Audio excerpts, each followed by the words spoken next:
சட்டப்பேரவை இன்று கடும் அமளி துமளியோடு நடைபெற்று முடிந்திருக்கிறது. அதிமுக ஒரே நாளில் 2 முறை வெளிநடப்பு செய்திருக்கிறார்கள். இந்த 2 முறை வெளிநடப்பு செய்ததற்கான காரணம் என்ன என்பது பற்றி இந்த செய்தியில் நாம் பார்க்க இருக்கிறோம். இன்று அதிமுக அந்த சட்டசபை தொடங்குவதற்கு முன்னதாகவே அதிமுக சட்டமன்ற உறுப்பினர்கள் உள்ளே வரும்போதே கருப்பு சட்டை அணிந்து கொண்டு உள்ளே வந்தார்கள். எதுக்காக இந்த கருப்பு சட்டை அப்படின்னு நம்ம கேட்டப்ப அண்ணா பல்கலைக்கழக மாணவிக்கு நீதி கேட்டு நாங்கள் அதனை எதிர்ப்பு தெரிவிக்கக்கூடிய வகையில் கருப்பு சட்டை அணிந்து வந்திருக்கிறோம் என்று குறிப்பிட்டிருந்தார்கள். அதே போல இங்கிருந்து உள்ளே செல்லும் போது மாஸ்க் போட்டு கொண்டு போனார்கள். அந்த மாஸ்கில் என்ன எழுதப்பட்டிருந்தால் டங்ஸ்டன் சுரங்கத்திற்கு எதிர்ப்பு தெரிவித்து மேலூரை காப்போம் எனவும் வாசகங்கள் பொறிக்கப்பட்டு அந்த மாஸ்க் அணிந்து கொண்டு அவர்கள் உள்ளே சென்றிருந்தார்கள். உள்ளே சென்றபோது பல்வேறு கேள்வி பதில் நேரங்கள் போன்றவையெல்லாம் நடைபெற்றது. அதன் பிறகு அண்ணா பல்கலைக்கழக விவகாரம் தொடர்பாக அனைத்து கட்சியினுடைய சட்டமன்ற உறுப்பினர் பிரதிநிதிகளும் எழுந்து பேசினார்கள்.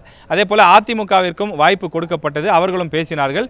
பிறகு இறுதியில் முதலமைச்சர் எழுந்து பேச ஆரம்பித்தார். இந்த அண்ணா பல்கலைக்கழக விவகாரத்தில் எடுக்கப்பட்டிருக்கக்கூடிய நடவடிக்கைகள் என்ன மாதிரியான சட்ட நடவடிக்கைகள் மேற்கொள்ளப்பட்டிருக்கிறது என்பது குறித்து அவர் விரிவாக விளக்கமாக ஒரு பதிலளித்தார். பேசும்போது யார் அந்த சார் என்று அதிமுகவினர் பேட்ஜுகளிலே குத்திருக்கிறார்கள். அதனை மறைமுகமாக சுட்டிக்காட்டி என்னால் அதிமுக ஆட்சி காலத்தில் நடைபெற்ற அந்த பொள்ளாச்சி சம்பவத்தை குறிப்பிட்டு 100 சார் கேள்விகளை எழுப்ப முடியும் என்று கடுமையாக, அதாவது பொள்ளாச்சி விவகாரத்தில் அதிமுகவினர் போதுமான நடவடிக்கை எடுக்கவில்லை, மிக தாமதமாகத்தான் வழக்கு பதிவு செய்யப்பட்டது என பல்வேறு விஷயங்களை அடுக்கிக் கொண்டே வந்தார். அதிமுகவினர் எழுந்து அதற்கு எதிர்ப்பு தெரிவித்து கோஷங்களை எழுப்பினார்கள். ஆனால் முதலமைச்சர் அதனை பொருட்படுத்தாமல் தொடர்ச்சியாக தன்னுடைய கருத்துக்களை பேசிக்கொண்டே இருந்தார். இதனால் அதற்கு எதிர்ப்பு தெரிவித்து முதலமைச்சர் பேசிக்கொண்டிருக்கும் போதே வெளிநடப்பு செய்தார்கள். அதாவது பொள்ளாச்சி விவகாரத்தில் அதிமுக அரசு மீது, அப்போது முதலமைச்சராக இருந்த எடப்பாடி பழனிசாமி மீது பொய் குற்றச்சாட்டுகள் முன்வைக்கப்படுகிறது. அண்ணா பல்கலைக்கழக மாணவி விவகாரத்திற்கு போதுமான நடவடிக்கை எடுக்கவில்லை, உண்மை குற்றவாளிகளை இன்னும் கைது செய்யவில்லை என்பது அந்த முதல் வெளிநடப்பிற்கு காரணமாக வெளியில் வந்த பிறகு அவர்கள் சொன்னார்கள். மீண்டும் சிறிது நேரம் கழித்து அதிமுக சட்டமன்ற உறுப்பினர்கள் உள்ளே சென்று விட்டார்கள். காரணம், டங்ஸ்டன் குறித்து முக்கியமான விஷயங்கள் உள்ளே பேச வேண்டியிருந்தது. அதே போல HMPV வைரஸ் தற்போது மிக தீவிரமாக பரவி கொண்டிருக்கக்கூடிய அந்த வைரஸ் குறித்த விவாதத்தில் முன்னாள் சுகாதாரத்துறை அமைச்சர் விஜயபாஸ்கர் பேசுவதற்கு நேரம் கேட்டிருந்தார். அவருக்கு நேரம் வழங்கப்பட்டிருந்தது. எனவே இந்த விஷயங்கள்லாம் பேச வேண்டும் என்பதற்காக வெளிநடப்பு செய்தவர்கள் வெளியில் வந்து பத்திரிகையாளர்களை சந்தித்து தங்களுடைய எதிர்ப்பை பதிவு செய்துவிட்டு மீண்டும் உள்ளே சென்றார்கள். உள்ளே சென்று இந்த விஷயங்கள் குறித்தெல்லாம் பேசிக்கொண்டே இருந்தார்கள்.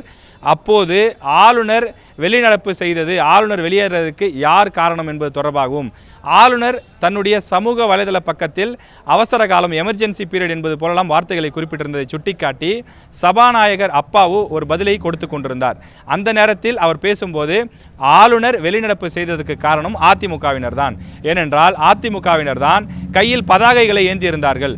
வழக்கமாக மரபு என்ன, ஆளுநர் வரக்கூடிய நாட்களில் அவருக்கு லேசாக கோஷம் எழுப்புவார்கள் அல்லது எதிர்ப்பு தெரிவிப்பார்கள் பல்வேறு விஷயங்கள் தொடர்பாக, அந்த அளவில் தான் இருக்க வேண்டும்.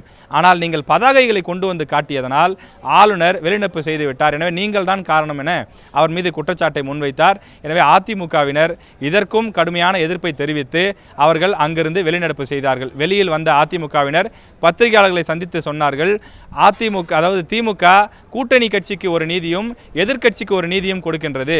அன்றைக்கு நாங்கள் மட்டும் பேனர் காட்டவில்லை, எங்களோடு காங்கிரஸ் கட்சியினரும் கருப்பு ரிப்பன் போட்டிருந்தார்கள், ஆளுநரை முற்றுகையிட்டு கோஷங்களை எழுப்பினார்கள்.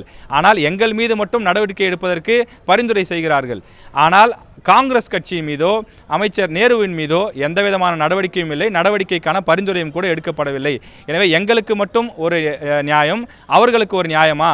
ஏன் கூட்டணி கட்சி என்றால் காங்கிரஸ் கட்சி மீதெல்லாம் நடவடிக்கை கிடையாதா என்றெல்லாம் ஆவேசமாக கேள்விகளை எழுப்பினார்கள். எனவே இன்று அண்ணா பல்கலைக்கழக விவகாரம், டங்ஸ்டன் விவகாரம், அதே போல ஆளுநர் வெளியேறியதற்கு யார் காரணம், யாரால் ஆளுநர் அன்று வெளியேறினார் என்ற பல்வேறு விஷயங்களுக்காக அதிமுக இன்று ஒரே நாளில் 2 முறை வெளிநடப்பு செய்தது. ஒளிப்பதிவாளர் கருப்பையாவுடன் செய்தியாளர் ராஜேஷ்குமார். செய்திகளை உடனுக்குடனும் துல்லியமாகவும் தெரிந்து கொள்ள சப்ஸ்கிரைப் பண்ணுங்க.